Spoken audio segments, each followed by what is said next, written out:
Science fiction, fact or genre? I wish somebody would write in about that. I really do.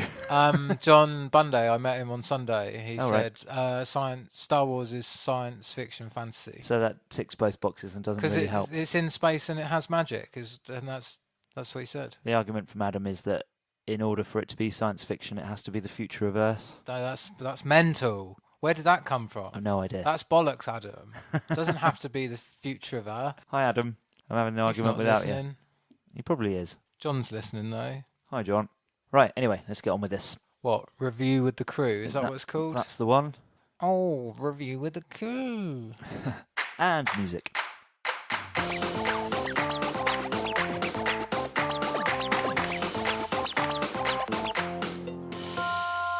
Right, welcome to a Review with the Crew with Mr. Ross Murphy. Hello. And me, Mr. Chris Quinton. Hello.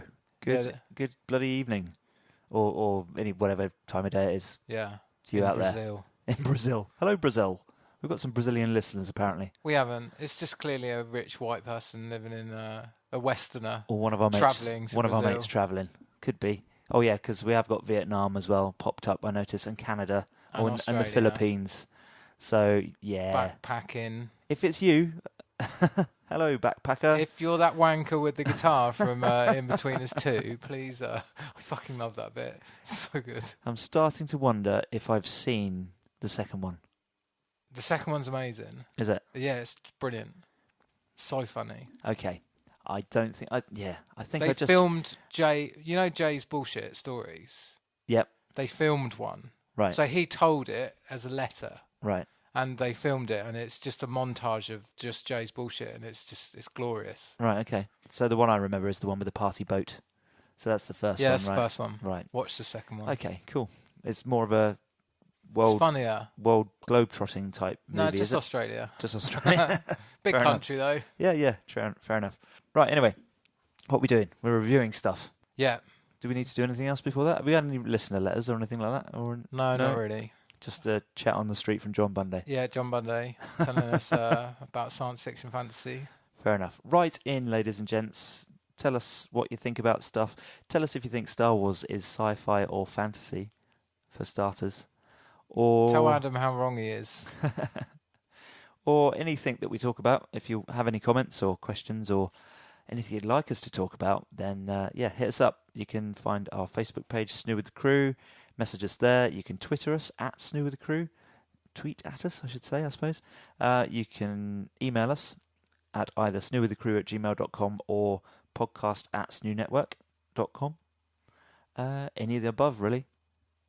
Any of that I've forgotten? No. Is that it? Yeah. Cool. Right, let's get on with it. What have you been watching then, Ross? I haven't watched anything. Nothing? Absolutely nothing. Okay. Literally. This is a short show. Thanks for listening, folks. Goodbye. We'll speak to you next week. But I have finished Andy... Oh, what's his name? Andy Weir's book. Andy Weir. I was going. My brain went Andy Warhol. Say Andy Warhol, and I was like, no, that doesn't sound right. I said his name about 20 minutes ago. Is it a golden out of book my head. shaped like a lobster? And it's drawn on a Commodore Amiga. Yeah, no. Andy Weir's follow-up to The Martian, called Artemis. How was it? It was really good. Yeah? I enjoyed it. I listened to the audiobook, and it was one of those really high-end Audible ones where they... it was only one person doing the voice acting, but it was really good. Oh, it's a woman, isn't it? Yeah, it's Rosario Dawson. Oh, yes, I knew that. So, basis of the story, it's a woman that lives on the moon, right? Yeah. In a city on the moon. So, in 100 years' time, we have a city on the moon. And she works in sort of like cargo or something, right? Yeah. So, and then she gets involved in something, maybe the movement of something. It all gets a bit of something. Yeah, sorry, go on. It's more than just The Martian. The Martian's just is Castaway on Mars, isn't it? It's True. How to survive Mars with science. Yeah. Whereas this is, there's a lot more to this. I don't really want to say too much because I don't think you need to say too much. You have no idea where it's going to go, and it's a very, very good story. Is it a bit heisty, the story? Yeah. There's lots of that sort of thing going on. Bit smuggling. I'm really intrigued. I'm definitely going to go and either listen to it or read it. I would probably recommend more likely listening to listening. it. It's really good.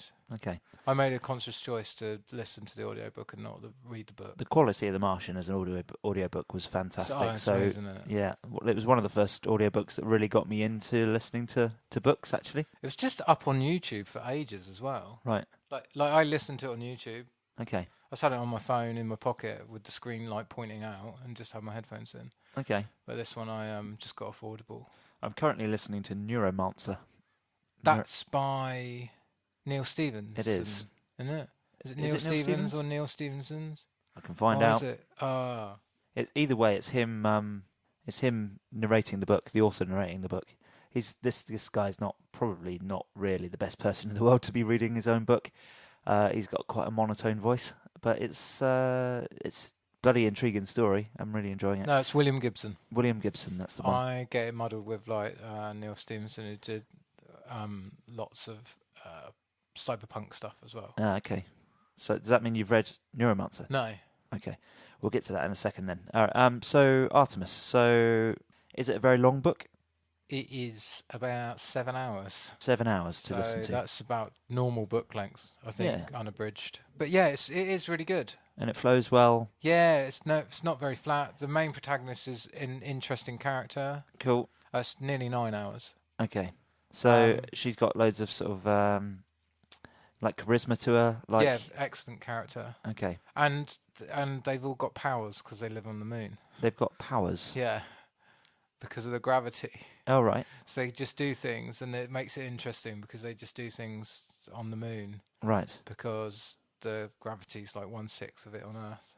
Apparently, despite how fantastical it all sounds, apparently Andy Weir spent like a year working out all of the science and everything. Oh yeah, for totally. this book. Yeah, there's. I mean, it'll make a great film, but there's bits in the book that have those really deep dives into the science of how something's going to happen. Right. In the same way as The Martian, because it's narrated it's told in the first person. Right. So it's almost like she's telling a story. So she'll just explain the science behind what she's doing. Right. Which was what was really good in The Martian. Yeah, true. And it shows through in this book as well. Cool. 2 books that came out at a similar time, like leagues apart, like the sequels. Like Ready Player One and The Martian came out at the same time, roughly, didn't they? Oh, did they? And then, and just follow up to Ready Player One's not very good at all. But there is a sequel coming.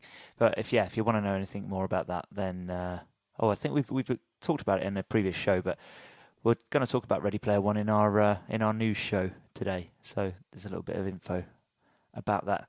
If you like Ernest Cline, go and have a listen to that one. Well, in actual fact, that will have been the first show that we will have released this week, because news, it's time sensitive. That's the one. Yeah. You could, Chris, there's only 2 of us recording for about an hour. You could probably put these podcasts out within 10 minutes of each other. Probably. So, yeah. How many moons out of a cycle? I want to give it 5 moons out of 5. Oh. But I think I'd be a bit premature with that because I've only finished it this morning. Okay. But yeah, I really enjoyed it. I'm going to go and have a listen. Cool. And bearing in mind the book I read before that was Ready Player One, and I was like, yeah, I really enjoyed that the second time. Right. So I'm on a bit of a roll with books at the moment. Cool. Right, Neuromancer. So did you say you have or haven't? Haven't. You haven't. But it's Okay. one of those books that crops up in popular culture and on podcasts and stuff all the time. Okay. So what they've done with the audiobook for Neuromancer is they've it's like I said, it's the author narrating, but he's got like this monotone voice, and it feels as if sort of like at least part of the way through the book they've started to think, oh, maybe this sounds a bit boring. We're going to start adding loads of effects and things and putting little bits of music in the background, and it doesn't really start off like that. Snow Crash has got and like ancillary sounds in it and stuff. Right. It's really good. Which who's Snow Crasher by? Neil Stevens. Same I guy. don't know if it's Stevens or Stevenson. Oh no, different guy. Yeah, different guy. Do me a favour, just push your pop shield towards your microphone a bit more. Neil Stevenson. Neil Stevenson. What did he write, sorry? Snow Crash and more recently Seven Eves. Well, they're the Seven only 2 Eves. books of his I've read, and they're both fucking amazing. They're cyberpunky again, are they? No, Seven Eves is hard science fiction. The moon blew up. Oh wow. And Snow Crash is Ready Player One VR, the internet before Ready Player One VR and the internet happened. Right. I listened to Like Snow the rise Crash, of it, you mean, or and I listened to Snow Crash, and it was like, it felt like it was a book that was written the year, like when I listened to it like 2 years ago, it felt like it was written, and you find out it was like written in 1991, and you're like, oh, how did he even know all of this? very cool. Bit like H.G. Wells, because obviously he wrote And Arthur C. War of the Clarke, Worlds. innit? Yeah, it's yeah. ridiculous. When was Arthur C. Clarke? There's a thing on BBC's website about how many things Arthur C. Clarke predicted right, and how much shit he used to get for people calling him mental for saying them. Bizarre. When was he alive? Sounds awful, I can't tell you, but he was alive while television was a thing, because he made that TV show, didn't he? The Don't one know. Paul likes, about all the weird stuff, Okay. like crystal skulls and things like that. Right. Can't remember what's called. Real world weird stuff. Yeah, there were no, but not real. Right. Yeah, and like, what do you call it? Like conspiracy theories and things like that. And Okay. like crystal skulls and voodoo dolls and shit like that. He's the guy that said that any significantly advanced technology should be indistinguishable to magic, right? Is that Arthur C. Clarke? Probably. I'm pretty sure it's one Like, of if you his took quotes. an iPhone back to the Battle of Hastings, you'd break people. They'd burn you at the stake, wouldn't they? Yeah, of course. Straight away. Selfie. Kill him. he's captured my soul within the device, and now he's shining a light. Yeah, just you'd break people. Yeah, absolutely. Yeah, and anything that we just take for granted. Like the thought of carrying a portable. Like, if I went back and told my 12-year-old self that I'd have a computer in my pocket more powerful than anything on the planet at that time, Yeah, yeah. and everyone would have them. And you'd have a camera with... Fucking hell, we didn't have cameras with fucking digital camera. Better broke me, quality and now it's cameras than the bloody SLRs that were kicking around. Well, Yeah, it's insane. better quality than SLRs, aren't they, generally now? So, yeah, that's ridiculous. Anyway, where were we? You were going to Neuromancer. eventually talk about Neuromancer. Okay, so the story for this one is, again, it's some sort of a heist, but there's somebody who's like a mysterious figure. It turns out who is being controlled by an AI. So AIs are a thing, so they're sort of they're sentient. Yep. So they make their own decisions and stuff, or at least some of them are. There's AI that are used for different things, but there are some that have been like designed for by the military and things like that have achieved sentience. Yeah. And yeah, and they are trying to work out and feel around like the Matrix and find out ways of improving themselves and growing their knowledge and stuff. And they tend to get shut down quite a lot by things in the system, like just shut them down, stop them from doing that.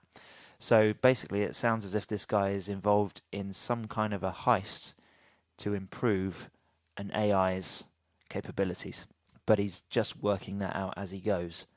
And that's all I know for now. But it's all, everybody's got modifications. Yeah, that everyone's augmented or cyborgs. And there are people that have died, and their consciousness has been transferred into computers. They're called flatlines, and so he's got one of those in his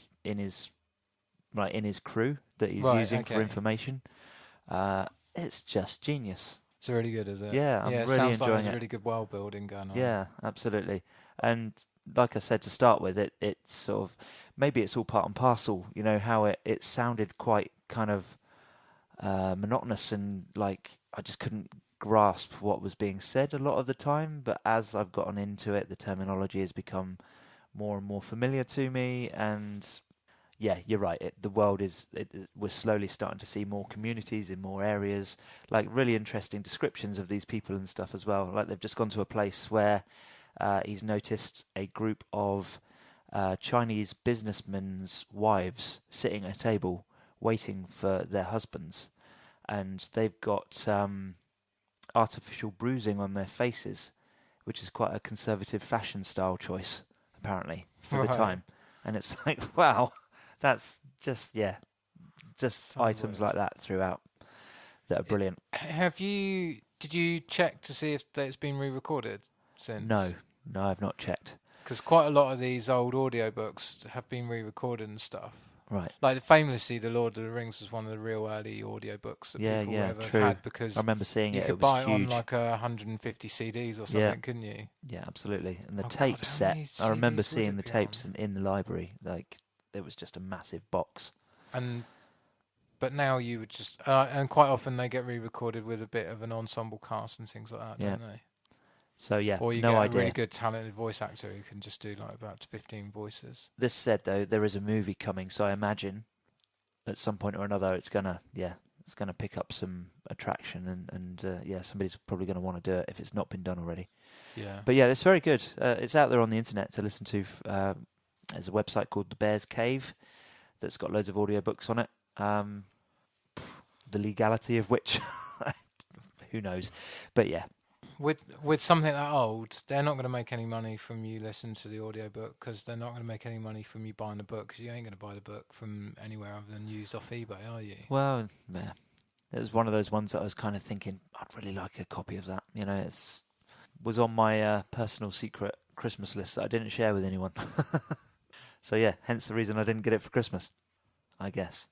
Anywho, so you've not been watching anything? I'm moving house. Buying a house, moving house, buying a car, and I had about 4 birthdays last week as well. So You don't want to review the birthdays that you went to? Nah, definitely not. Fair enough. Did you say that you'd seen some of Mindhunter though? Watched the first episode. Okay. And never got any further than that. Did you like what you saw? It was all right. Only all right. Yeah. What made you think it was only all right? Didn't really find the main protagonist that interesting. He's a monotonous character, isn't he? Yeah. I think there's something quite interesting about him, and I've got a personal theory about something that's going to be happening with him psychologically as we go through the show. Because there's quite a lot of traits that I find interesting about him. I might as well tell you. It looks like he doesn't really have any real empathy. He's a psychopath. I think he could be, yeah. Yeah. And he's just Dexter, isn't he? He analyses people when they talk and things, and he doesn't seem to have any remorse. He's quite unprofessional in places. Yeah. So you say unprofessional, and yet he's saying he doesn't really show any remorse, but also in that respect, he's probably overly professional. Yeah? Well, yeah, but there are certain things that he does in the show that you just know, like, it's just stupid to do, but he does it anyway. And it could really blow up in his face, and when it kind of does, he just kind of like doesn't react. It's just a bit, right. You know. I think my problem was people banged on about it, and then it didn't grab me like the first episode. I reckon. But then The Wire took about 5 episodes to get into, and it's TV gold, isn't it? Absolutely. I mean, we treated it as movie night a couple of times in a row, and just watched 3 episodes per night for a couple of nights. Oh, in actual fact, yeah. So we've done 3 lots of 3 episodes. Oh, cool. So yeah. Is it 9 episodes then? Yeah. No, it's 10. 10, right. So we've got the last one to watch tonight. Okay, cool. But as soon as you get into the episodes where they start talking to serial killers, total game changer. Amazing. Is it just a bit? Do you think the problem is the first episode? I think the first episode's quite important. Right. Okay. You need you need that character development. You need to get to know why these people are. I like where the they bit are. where the guy shoots him face. Oh God, that's quite He's He's like, "You come out, yeah, all right, yeah, no, forget it." quite gruesome, like, eh? But there are quite a lot of gruesome, well, specifically photographs and things that you see throughout. But it's the characterizations of the serial killers that have really sort of grabbed us quite a lot, and the investigations that, you know, leave you really thinking about it afterwards. Like, to the point where I'm searching through YouTube videos of old interviews with these people because they're real, and looking at how well they've been portrayed in the show, and it's bloody good. Really, really, very, very good indeed. And there are some aspects like that. Jilly specifically, the other half, has been like lying awake at night thinking about what she's seen and whether or not. I've heard it's a bit like that. Yeah, and it's been literally keeping her awake. Yeah, definitely sounds like I don't need to see it. It's very good. I really do recommend it. It's all set in the 70s. It looks amazing. The plot's really quite intriguing. I don't know where it's going to go. The script is quite bold and brave. It's got lots of little... It doesn't, necessarily pull you along by the hand, if you know what I mean. It leaves you to fill in the gaps a little bit here and there. Like, there's a bit where he meets his girlfriend, and you know that people don't really talk to each other like that in real life, but it behaves like a film noir script a little bit, It's, I think bloody amazing. Personally, I've loved the first season, and I hope there's a second. So yeah. Other than that, are we getting LA Confidential? What, a TV series? Yeah, I think we are at some point. We'll have to look into that again. That'd be good. Because so that's a cracking book. That must be 6 months ago that we mentioned that. It's hard read. What, the book? Yeah, it's because of the way the guy writes. He writes this really weird way. Some people would call it obtuse. Right. As in, is it like I'm saying, like the conversations between characters are a bit sort of gappy and... Yeah, no, there's he almost writes in a... He doesn't say a lot on the page. Right. You know how like Stephen King will write 3 pages about describing a room? Right, yeah. He's the opposite of that. And Bret Easton Ellis as well. But yeah, it's very good. The film's really good as well. I'm sure I've seen it. Kevin Spacey, no? Yep. And I'm over the whole Kevin Spacey thing. I watched American Beauty the other week. Yeah. Yeah. Yeah, we had this discussion on the other podcast with Adam last week about all of that. Let's not get into it. No, I'm not. I'm just... What, you had the conversation about when it's okay to... About whether or not people should just stop being shocked about everything that's happened and separate art from the reality and just don't allow the horror of all of that to stop you from enjoying media that already exists. Yeah, there's 2 sides to that though. Everyone knows that Roman Polanski's done some pretty bad things, but you can step back from that and watch Chinatown for 2 hours, can't you? You can't. What you can't do is go, don't worry about what Jimmy Savile did. He did a lot of work for charity. It's not the same thing. No, true. But yeah, you're right. Woody Allen as well is another great example of somebody that did some dodgy things back in the day. And yeah, Roman Polanski, these are both people that have been making and successfully making a lot of money from movies in the last, 40 years. Decades and decades since these things happened. So yeah. Anyway, moving on. I also watched Black Lightning, the first episode of. What the hell's that? It's a CW show, so it's in the same, I suppose, same basket, but not necessarily the same universe as Supergirl, Does The Adam Flash, like you back next week? The Arrow. I'm just going to mention it once and I'm never going to watch it again. I think it's all right. Yeah. It's okay. It's like the Black Panther for the CW universe. Right. You know what I mean? I think it's kind of a bit of a choice for it to be released when it's being released, if you know what I mean. We've got Black History Month coming up, February. Yeah. So this show will be in full swing by the time that comes around. Obviously, the release of Black Panther. Basically, it's what Luke Cage is to Netflix's Marvel shows. Yeah. For the CW. God, so I really don't care.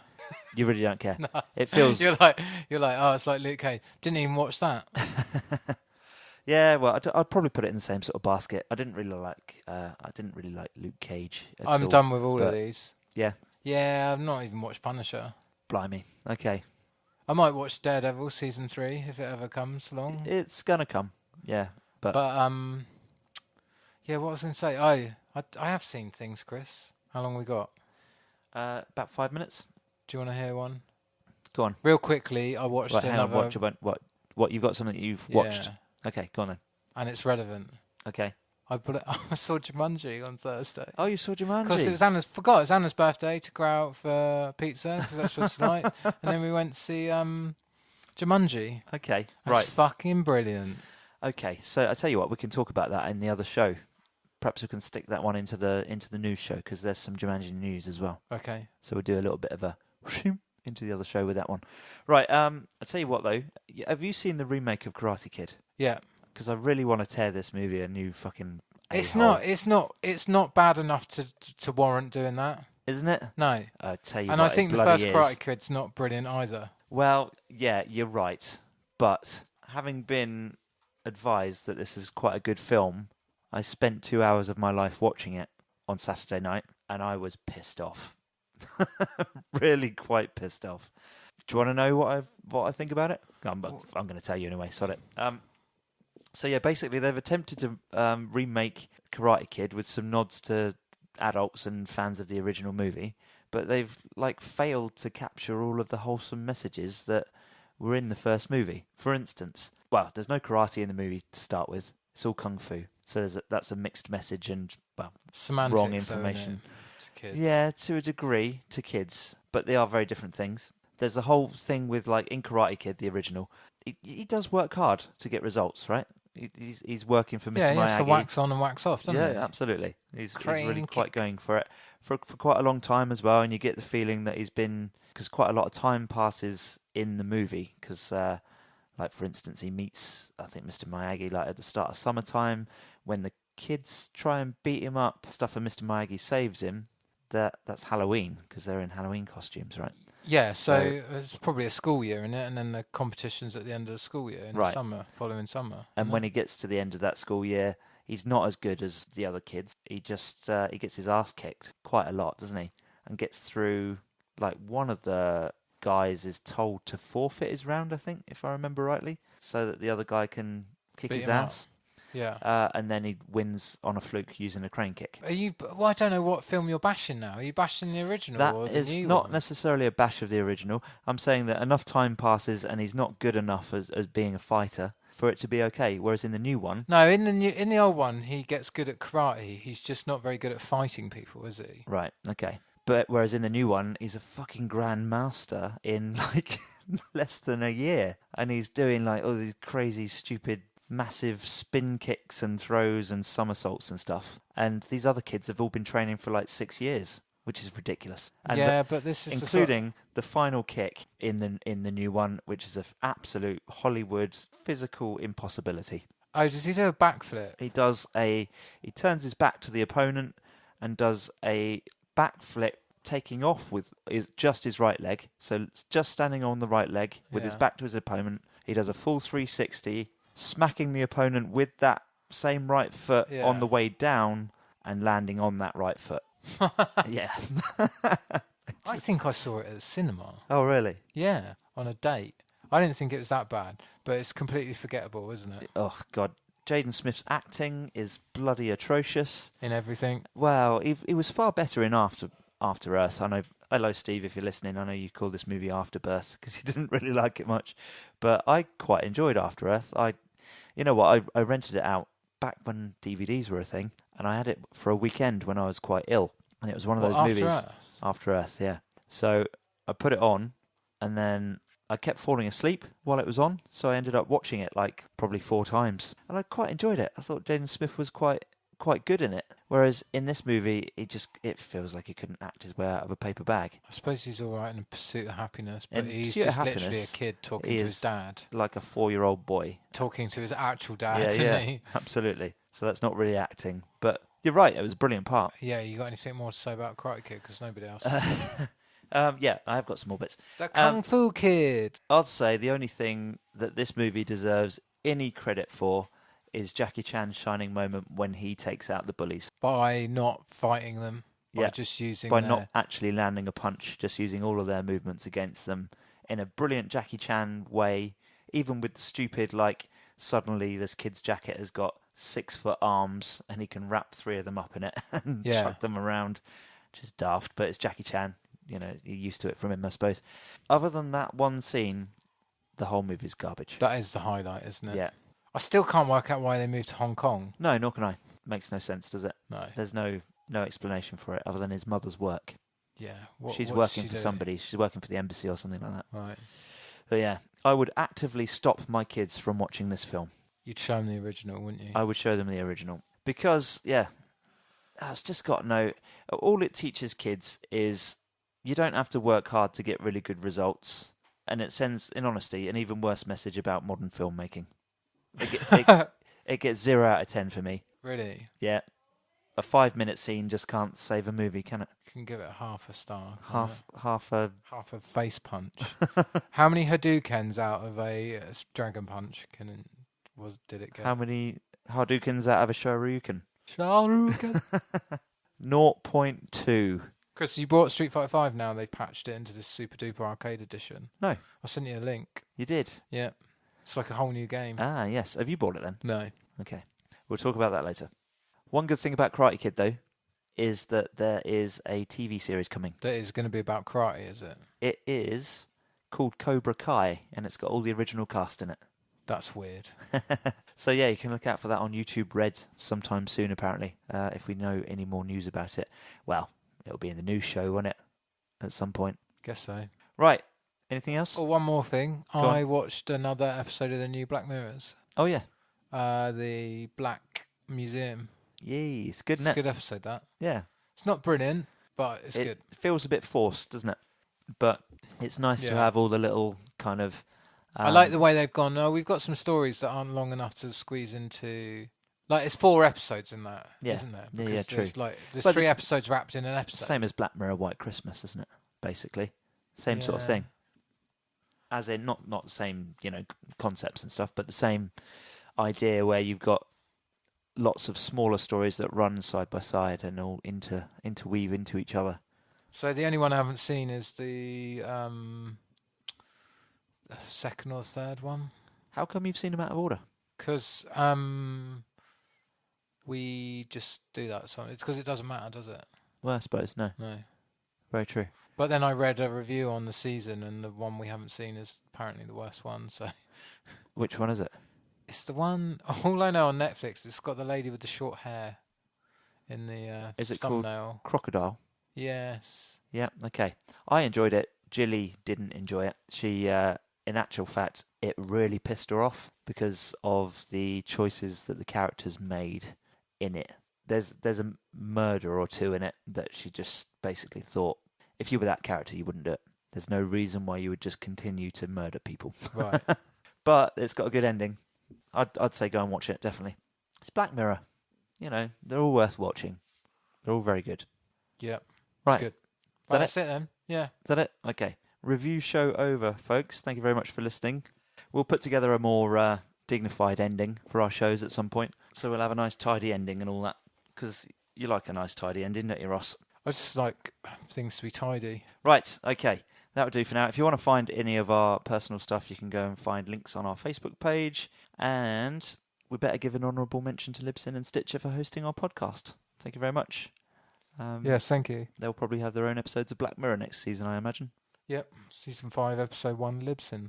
If you fancy writing into us at any point, do remember snoobwiththecrew@gmail.com or podcast@SnooNetwork. Find us on Facebook or on Twitter @SnoobWithTheCrew. Drop us a line.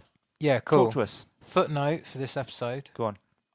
The Black Museum episode. Go on. It's brilliant, all the little Easter eggs of all the old episodes. Yeah, absolutely. Even way back from season 1 and stuff as well. It's cool, isn't it? Very cool. Right, let's get Watch out of Black it. Mirror. Goodbye. Bye. Bye.